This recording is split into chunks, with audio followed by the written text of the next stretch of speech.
Anomaly scan, pregnancy আসলেই anomaly scan নিয়ে সবাই কোয়েশ্চেন করে। তো অ্যানোমালি স্ক্যান করা মানে আমরা কি দেখতে পাই, বা অ্যানোমালি স্ক্যানে যদি আমার রিপোর্ট নর্মাল আসে তাহলে কি বাচ্চা সুস্থ থাকবে? তো এই কোয়েশ্চেনগুলো নিয়ে এই ভিডিওটা। তো দেখুন, অ্যানোমালি স্ক্যান মোটামুটি প্রেগনেন্সি আসার পর 18 থেকে 22 উইক নাগাদ করা হয়। তো এর মধ্যে 20 থেকে 22 উইকে বাচ্চাটা ভালো দেখতে পাওয়া যায়। অ্যানোমালি স্ক্যানে আমরা কি দেখি, বাচ্চাটার পুরো গঠনটা দেখি।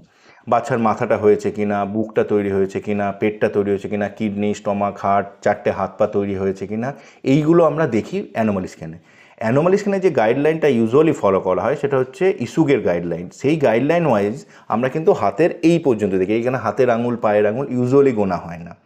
তো অ্যানোমালি স্ক্যানের মেন টার্গেট হচ্ছে যদি বাচ্চার কোনো অ্যাবনর্মালিটি থাকে তাহলে সেই বাচ্চাটাকে অ্যাবর্শন করে দেবে, সেটা যদি না থাকে তাহলে প্রেগনেন্সি কন্টিনিউ করা যাবে।